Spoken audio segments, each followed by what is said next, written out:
Hanya satu langkah itu bisa menyelesaikan semua kendala pada labu siam. Modalnya sedikit, untungnya banyak, dan perawatannya itu sangat mudah. Dan sekali tanam kita bisa panen seumur hidup. Tanaman labu siam ini ada berbagai hama atau beberapa kendala ya. Dari mulai lalat buah, itu yang membuat busuk pada buahnya, dan juga ada yang busuk di batangnya atau di pohonnya. Terus ada juga yang terlalu subur pada daunnya, tapi dia tidak mau berbuah. Yang satu itu kan kendala. Terus yang kedua itu adalah karena hama. Jadi beda ya. Yang lalat buah dan juga busuk di buahnya atau busuk di pohonnya, di batangnya, itu adalah hama. Sedangkan labu siam yang tidak mau berbuah, tapi ia subur sekali dengan daunnya, itu adalah kendala. Jadi bisa dipisahkan, kan saya terangkan dari satu persatu ya, sampai selesai. Nah, seperti yang di depan kamera ini adalah salah satu contoh hama lalat buah. Dia ini menyerang pada buahnya. Buahnya itu mudah mulai membusuk ya. Coba lihat. Nah, awal mula sebelum dia membusuk, biasanya memang agak putih-putih seperti ini. Nanti kelamaan dia akan menghitam, lalu dia akan membusuk. Membusuknya itu tidak langsung sekaligus, tapi kadang itu hanya beberapa lokasi. Nah, seperti ini nih. Di satu titik, satu tempat ini ada busuknya. Ini karena lalat buah namanya. Nah, sebelahnya itu pasti juga kena. Biasanya jika ada satu atau dua buah yang kena lalat buah, biasanya akan merambat ke sebelah-sebelahnya juga. Dan biasanya kalau tidak segera ditangani, biasanya itu bisa merambah ke semua buah atau ke semua yang menjalar di sini nih. Biasanya itu langsung terkena lalat buah semua kalau itu tidak segera ditangani. Nah, di sini juga ada yang sangat parah ini. Ini dia sudah malah mengering juga. Nah, seperti ini. Lalat buah seperti ini ya. Nah, lama-lama itu seperti ini juga semua. Jadi semua itu awalnya bagus, ketika masih muda itu terlihat segar, hijau. Tapi jika lama-kelamaan terkena hama buah, lalat buah, maka dia tidak akan sampai tua. Biasanya belum sampai tua itu dia sudah membusuk karena dihinggapi sama lalat buah tadi. Mungkin hanya ada beberapa yang masih bagus sampai tua ya. Kan sayang kalau semisal kita sudah nanam, meskipun perawatannya itu tidak susah, sangat gampang ya perawatannya itu. Tapi kan tujuan kita menanam itu untuk mendapatkan hasil. Nah, kalau dengan adanya lalat buah tidak segera ditangani, maka hasil yang kita dapat dari nanam labu siam itu juga agak berkurang. Nah, kebetulan untuk labu siam yang sedang saya kunjungi ini adalah labu siam milik orang lain, bukan milik saya. Tapi kalau saya lihat, ini memang kurang perawatan. Ini bisa dilihat sendiri tahu dari daun-daunnya ini banyak yang sangat kering, sudah tua-tua, tapi tidak pernah diproning, tidak pernah diwatun, dan juga bawahnya ini juga terlihat rimbun, rumput-rumput liarnya juga banyak yang tumbuh. Padahal untuk perawatan labu siam itu, bawahnya labu siam itu sebetulnya mintanya itu yang bersih. Ya bersihnya itu ya sebersih-bersihnya, pokoknya tidak harus bersih kayak rumah sih ya.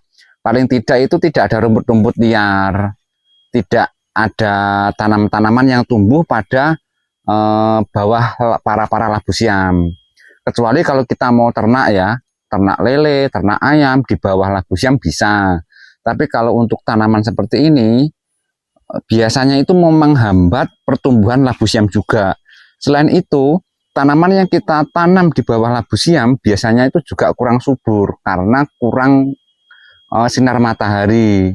Sedangkan untuk hama yang busuknya pada batangnya, biasanya itu dia tidak mau berproduksi. Dia sekali kena busuk, dia sudah berhenti di sini. Sudah berhenti di sini untuk produksinya. Dia sudah nggak mau kemana-mana lagi. Jadi kan kasihan tanamannya ya. Yang atasnya busuk ini tidak bisa berproduksi, terus yang di bawahnya yang busuk itu pertumbuhannya kurang. Dia masih bisa berproduksi, tapi produksinya kurang, tidak semaksimal apabila segar.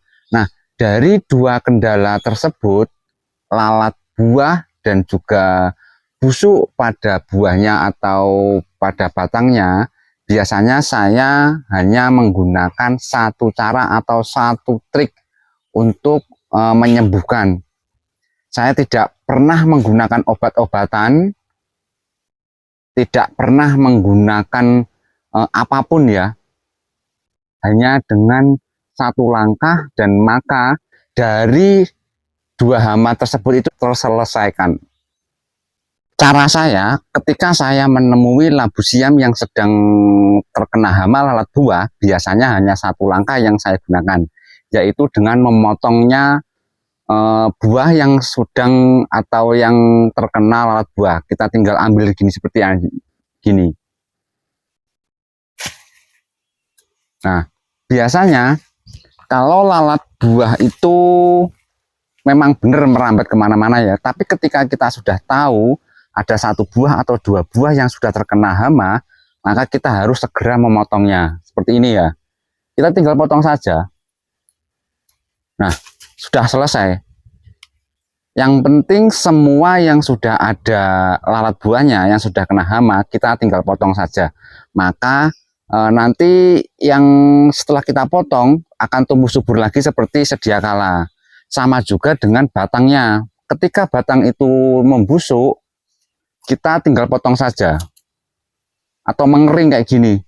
Jadi busuk atau mengering kita tinggal potong. Maka nanti setelah kita potong akan keluar tunasnya lagi. Dia akan menjalar lebih dari satu. Biasanya tuh mencabang 2 atau 3. Nah, masalah untuk cabang 2 atau 3 atau 1 itu tergantung kita masing-masing, ingin fokus ke satu batang, fokus 2 batang, atau fokus 3 batang. Nah, kalau semakin batang yang kita rawat, kita biarkan untuk mencabang kemana-mana, maka itu juga akan menghambat cara produksi labu siam tersebut. Jadi bisa lebar, cepat rimbun, tapi buahnya agak sedikit. Buahnya agak berkurang ya. Nah, untuk selanjutnya itu kita akan membahas tentang labu siam yang tidak mau berbuah tapi daunnya subur. Sudah beberapa kali saya sudah menyampaikan bahwa biasanya saya itu ketika menjumpai labu siam yang tidak mau berbuah atau buahnya kurang atau buahnya sedikit, itu biasanya saya proning. Nah, proning itu ada dua macam. Kita proning daunnya yang sudah tua-tua, yang sudah tidak layak produksi, atau yang sudah mengering itu, paling tidak belum sampai mengering, sudah tua-tua itu sudah saya potongi. Nah, setelah itu selesai, besoknya lagi, saya akan memilah batang-batang pohon itu. Dari batang labu siamnya itu saya pilih mana yang batang besar atau batang utama, itu yang saya pelihara, yang saya rawat. Dan sedangkan anak cabang yang beberapa anak cabang yang di sampingnya itu biasanya saya potong. Nah, itu untuk labu siam yang tidak mau berbuah. Beda lagi kalau kita dari nanam tidak ada kendala. Maksudnya dari nanam itu sudah berbuah lebat, sudah berbuah bagus, targetnya sudah maksimal, itu kita tidak memerlukan proning batangnya. Nah, yang saya katakan untuk memproning batangnya itu adalah ketika labu siam itu tidak mau berbuah, tapi hanya berproduksi pada daunnya saja, seperti itu. Jadi teman-teman nggak usah pusing-pusing. Menurut saya dengan hama yang sudah menyebar atau hama yang baru datang pada labu siam, kalau saya itu tidak pernah menggunakan obat-obatan sama sekali. Saya hanya menggunakan potong, sistem potong itu aja. Untuk perawatannya juga potong daun atau potong batang. Terus ketika ada hama juga sama, yang terkena hama itu juga saya potong. Jadi hanya satu langkah itu bisa menyelesaikan semua kendala pada labu siam. Tapi ada waktunya yang tertentu ya. Misalkan lalat buah itu hinggap di labu siam, maka yang perlu kita potong adalah buah labu siam yang terkena lalat buahnya itu. Nah, ketika ada batang yang mengering atau batang yang membusuk, kita tinggal potong batangnya saja. Jadi dengan seperti itu, masalah atau kendala dari labu siam itu sudah selesai. Kita tidak memerlukan obat-obatan, tidak memerlukan teknik-teknik yang lain. Nah, dari cara yang saya gunakan ini menurut saya sudah sangat efisien karena sudah saya terapkan sudah bertahun-tahun seperti ini dan hasilnya alhamdulillah sesuai harapan. Kalau untuk lahan untuk penanaman labu siam di cuaca panas atau cuaca dingin itu setahu saya yang produksinya paling bagus, yang kualitas tinggi itu memang di cuaca dingin atau di dataran tinggi ya. Tapi bukan berarti di dataran rendah atau di cuaca panas itu tidak bisa tumbuh. Di dataran rendah atau di cuaca yang panas itu bisa tumbuh, tapi kualitasnya tidak sebagus yang ada di dataran tinggi. Tidak seperti yang ada di cuaca dingin, tapi besarnya sudah sedang. Paling 1 kilo isi 4, isi 3, seperti itu. Nah, kalau di cuaca dingin atau di dataran tinggi biasanya kan untuk 1 kilo itu kan ukurannya bisa mencapai 2 biji, 1 biji itu sudah kadang 1 kilo. Tapi kalau di dataran rendah atau di cuaca panas bisa jadi untuk per 1 kilonya itu biasanya isi 4, isi 5 seperti itu. Kadang isi 3 kalau yang bagus. Nah, ada beberapa teman juga yang kadang itu menyampaikan bahwa sudah mencoba menanamnya itu di dataran rendah atau cuaca panas tapi tidak mau tumbuh. Nah, itu metodenya menurut saya perlu dicermati lagi. Kita harus mengenalnya lebih ulang bahwa tanaman labu siam itu di dataran tinggi itu bisa tumbuh karena memang sudah cuaca dingin ya. Tapi kalau di dataran rendah atau di hawa panas, kalau menanam labu siam itu menurut saya itu paling bagus itu di pot saja. Di pot itu menurut saya lebih efisien karena untuk bahan pangannya labu siam di pot itu lebih terjamin daripada di tanah biasa.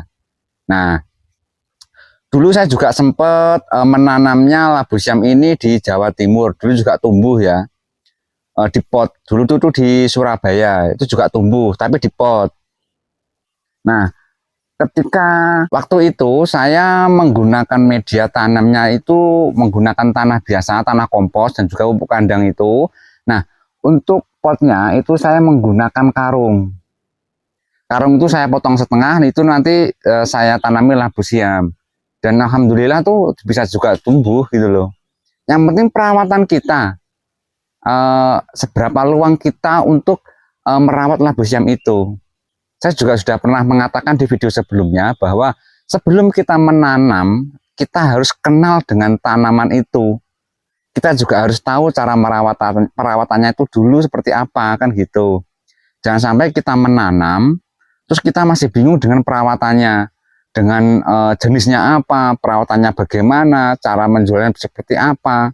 Nah, kita harus tahu dulu supaya setelah kita menanam itu bisa berjalan dengan sesuai harapan kita. Terima kasih sudah menonton video ini, semoga bermanfaat. Jangan lupa subscribe Cerita Alam Indonesia, jangan lupa tinggalkan komentar Anda di video ini, dan salam edukasi.